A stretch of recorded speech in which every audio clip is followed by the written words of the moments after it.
नमस्कार मंडळी. उन्हाळा चालू झाला आहे आणि उन्हामध्ये पाणी पिऊनच पोट भरतं. उन्हामध्ये काहीतरी थंड खायची भरपूर इच्छा होते आणि जेवण काही जात नाही आणि पाणी पिऊनच पोट भरलेलं असतं. जेवणाची अजिबात इच्छा होत नाही. पण असे करून चालत नाही. शरीरासाठी पाण्या इतकेच अन्नही महत्त्वाचेच आहे. मग दुपारच्या जेवणामध्ये दही भात तर असायलाच हवे. जीवाला गारवा देणारं थंडगार दही आणि त्याच्याबरोबर गरमागरम भात एक नंबर कॉम्बिनेशन आहे. त्याचबरोबर आज तुम्हाला मी ढोबळी मिरचीची भाजी जरा वेगळ्या पद्धतीने करून दाखवणार आहे. ढोबळी मिरची म्हणजे शिमला मिरची बरं का. आम्ही ढबू मिरची ही त्याला बोलतो. तुम्ही तुमच्या गावात ढोबळी मिरचीला किंवा शिमला मिरचीला काय बोलता ते नक्की कमेंट करून सांगा. तर मंडळी, इथे 4 ते 5 ढोबळ्या मिरच्या अशा पीसमध्ये कट करून घेतलेल्या आहेत आणि मी तेलामध्ये फ्राय करून घेत आहे. छान असं 1 मिनिटभर तेलामध्ये फ्राय करून घेतल्यानंतर ढबू मिरचीच्या चवीसाठी थोडंसं मीठ घातलं, म्हणजेच भाजीमध्ये ढबू मिरचीची चव मस्त लागते. ढबू मिरचीची चव अशी बेचव लागत नाही, त्यामुळे ढबू मिरची भाजताना मी थोडंसं मीठ घातलं आहे. फ्राय केलेली ढबू मिरची एका प्लेटमध्ये काढून घेतली. ढबू मिरचीला पूर्णपणे डाग पडेपर्यंत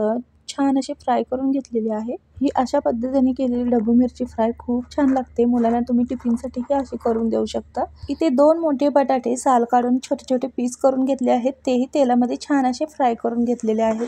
ढबू मिरची आपली छान अशी फ्राय करून झालेली आहे. बटाटाही झाला आहे. बटाटाही आता मी प्लेटमध्ये काढून घेणार आहे. ढबू मिरचीची या पद्धतीने भाजी एकदा नक्की करून पहा. खूप छान चविष्ट होते. 2 घास जास्त खाल आणि न खाणारे ही भाजी आवडीने खातील. ढबू मिरची आणि बटाटा आपला फ्राय करून झाला आहे. त्याचबरोबर आपल्याला पातळ कांद्याचे स्लाइस करून घ्यायचे आहेत आणि तेही छान असे फ्राय करून घ्यायचे. असे फ्राय केलेले कांद्याचे स्लाइस खूप छान लागतात भाजीमध्ये. जास्त नाही, पण थोडासा कलर बदलेपर्यंत असं परतून घ्यायचं. ढोबळी मिरची, बटाटा आणि कांदा आपला छान असा फ्राय करून झाला आहे. आता आपल्याला भाजीची तयारी करून घेऊया. भाजी करण्यासाठी मी ते 3 मीडियम साईजचे कांदे बारीक चिरून घेतलेले आहेत आणि 2 मोठे टोमॅटो बारीक चिरून घेतलेले आहेत. भाज्या परतून घेतलेल्या त्याच टोपामध्ये मी 2 पळी तेल घातलं आणि जिरं टाकून छान असं फुलवून घेतलं. ही भाजी कोणतंही वाटण वगैरे न घालता इतकी चवीला होते ना की काय सांगू. शेंगदाण्याचाही आणि खोबऱ्याचाही वापर इथं आपण करणार नाही. जिरे फुलल्यानंतर 2 मिरच्या बारीक चिरलेल्या टाकलेल्या आहेत आणि चिरलेला कांदा बारीक तो त्यामध्ये टाकून छान असा परतून घेतला. कांदा छान असा सोनेरी रंगावर आल्यानंतर आपल्याला इथे 1 चमचा बेसन टाकायचा आहे. कांदा भाजतानाच आपल्याला या ठिकाणी बेसन टाकायचं आहे 1 चमचाभर आणि छान असं भाजून घ्यायचं. भाजल्यानंतर बेसन छान असं फुलून येतं. 1च चमचा बेसन टाकायचं आहे. माझ्या या पद्धतीने भाजी एकदा नक्की करून पहा. तुम्हाला खूप आवडेल. कोणत्याही 5 स्टार हॉटेलमध्येही अशी भाजी भेटणार नाही. अशी भाजी घरच्या चवीची होते. तुम्हाला खरं सांगायचं म्हणजे मला स्वतःला किंवा आमच्या घरच्या सगळ्यांना हॉटेलच्या जेवणापेक्षा घरगुती पद्धतीने केलेलं जेवण म्हणजे गावरान पद्धतीने केलेलं जेवणच खूप आवडतं. घरचे जेवण ते घरचे जेवण. घरच्या जेवणाची कोणत्याही 5 स्टार हॉटेलला चव येणार नाही. बरोबर आहे ना मंडळी? तुम्हाला काय वाटते ते नक्की कमेंट करून सांगा.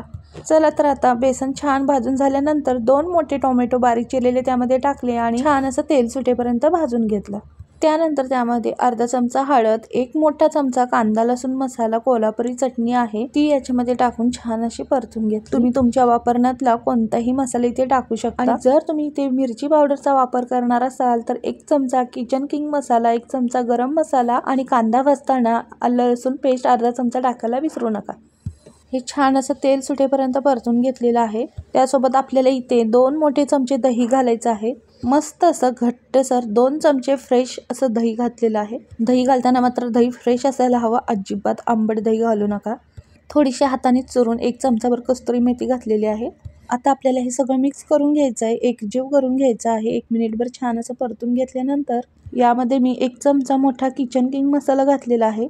1 चमचा किचन किंग मसाला घातल्यावर छान असं परतून घेतलं. मस्त तेल सुटेपर्यंत परतून घेतलेलं आहे. छान असं परतून झाल्यानंतर यामध्ये आपल्याला मगाशी फ्राय करून घेतलेल्या भाज्या घालायच्या आहेत. कांदा, बटाटा आणि ढोबळी मिरची यामध्ये घातली आहे फ्राय केलेली आणि छान असं तेल सुटेपर्यंत परतून घेतलं. 1 मिनिटभर मंद आचेवर भाजी आपण छान असं झाकण ठेवून शिजवून घ्यायची आहे. भाज्या काय आपण फ्राय करून घेतल्या तेव्हा शिजल्या होत्या त्या. या प्रोसेसमुळे भाजी आपली छान मसाल्यांमध्ये मुरल्या जाते, म्हणजे मसाल्यांचा पूर्णपणे अर्क भाज्यांमध्ये उतरेल. बारीक चिरलेली कोथिंबीर आणि चवीनुसार थोडंसं मीठ घालायचं आहे. भाजी 1 नंबर होते. नक्की करून पहा. लहानांपासून मोठेही आवडीने खातील. आणि जर शिमला मिरचीची भाजी कोण खात नसेल तर या पद्धतीने केल्यानंतर शिमला मिरची आवडीने खातील. एकदा खाल्ल्यानंतर चव बघितल्यानंतर अगदी रोजच तुम्हाला अशा पद्धतीने भाजी करायला सांगते. अगदी सकाळच्या घाई गडबडीत मुलांच्या टिफिनसाठी किंवा ऑफिसच्या टिफिनसाठी ही भाजी तुम्ही बनवू शकता. अगदी झटपट होते, कोणतंही वाटण घाटण काहीच घालायची गरज नाही, तरीही एक नंबर चवीची होते. एकदा नक्की करा आणि कमेंट करून सांगा कशी झाली ती. आजच्या दुपारच्या जेवणामध्ये ही मी भाजी बनवली होती, ती तुम्हाला शेअर केली आहे. त्याचबरोबर गरमागरम भात, त्याच्यावर दही, गरमागरम चपाती आणि रसरशीत मटारची आमटी किंवा रस्सा भाजी आजचा असा बेत होता. आणि उन्हाळा चालू झाला आहे आणि उन्हाळा चालू झाला म्हटल्यावर रोजच्या ताटामध्ये आहारामध्ये दही आपल्या असायलाच हवे. जीवाला गारवा देणारा असं थंडगार दही आणि भाताचं कॉम्बिनेशन एक नंबर आहे. जणू काय स्वर्ग सुखच. तुम्हाला मंडळी दही भाताबद्दल काय वाटतं ते नक्की कमेंट करून सांगा. त्याचबरोबर आता मी मटारची रस्सा भाजी कशी केली ते दाखवणार आहे. मटारची रस्सा भाजी करण्यासाठी ते 3 पळी तेल घेतलं, जिरं टाकलं, जिरं छान फुलवून घेतलं. 3 मोठ्या साईजचे कांदे ते बारीक चिरून घेतलेले आहेत, ते त्यामध्ये टाकून छान असे 1 मिनिटभर परतून घेतले. 3 मोठे टोमॅटो बारीक चिरलेले यामध्ये टाकले. तुम्ही टोमॅटो किसूनही टाकू शकता. आणि छान असं तेल सुटेपर्यंत परतून घेतलं. ही मटारची रस्सा भाजी किंवा आमटी आपल्याला कांदा टोमॅटोमध्येच करायची आहे. एक नंबर होते. एकदा या पद्धतीने तुम्हीही नक्की करून पहा. इथे मी ओल्या मटारची तुम्हाला आमटी दाखवत आहे, म्हणजे रस्सा भाजी. तुम्ही इथे सुके मटार भिजवूनही करू शकता. एक नंबर होते त्याची ही भाजी. इथे मी मोड आलेला ओला मटार घातलेला आहे. जास्त दिवस फ्रीजमध्ये मटार ठेवल्यामुळे थोडा मोड आला आहे, पण काही हरकत नाही, उलट पौष्टिक आहे हे. परततानाच आपल्याला यामध्ये थोडंसं मीठ घालायचं आहे, म्हणजे चवीनुसार मीठ घालायचं आणि छान असं परतून घ्यायचं 1 मिनिटभर.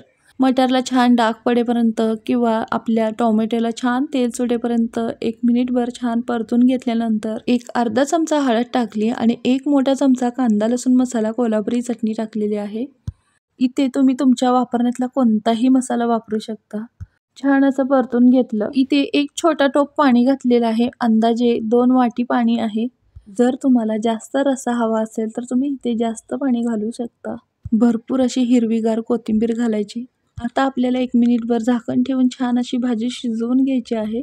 या पद्धतीने म्हणजे एवढ्याच कांदा टोमॅटो आणि एवढ्याच मसाल्यामध्ये एकदम मटारची आमटी किंवा मटारची रस्सा भाजी अगदी सिंपल आणि साध्या पद्धतीने केलेली आहे, पण चविष्ट आहे. आणि उन्हाळ्यामध्ये जास्त मसालेदार पदार्थ खाण्याऐवजी आधी साध्या सिंपल पद्धतीने केलेले अन्नच चविष्ट लागते. बरोबर आहे ना मंडळी? काय ते नक्की कमेंट करून सांगा आणि या पद्धतीने तुम्हीही नक्की एकदा आमटी करून पहा.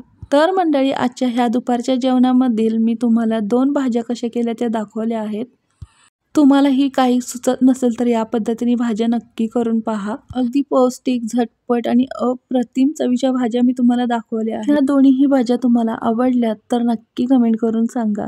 तुम्हीही या पद्धतीने नक्की करून पहा. एकदा ट्राय करा, मग त्याची चव तुम्हाला समजेल. आणि भाजी तुमच्या मित्रमंडळींना म्हणजे जास्तीत जास्त लोकांपर्यंत शेअर करा. तर भेटूया अशाच पुढच्या नवीन रेसिपीमध्ये. आजची रेसिपी कशी वाटली ती नक्की कमेंट करून सांगा. आणि महालक्ष्मी किचनला सबस्क्राईब करायला विसरू नका. सबस्क्राईब मात्र नक्की करा. चला तर बाय मंडळी, भेटूया पुढच्या रेसिपीमध्ये. धन्यवाद.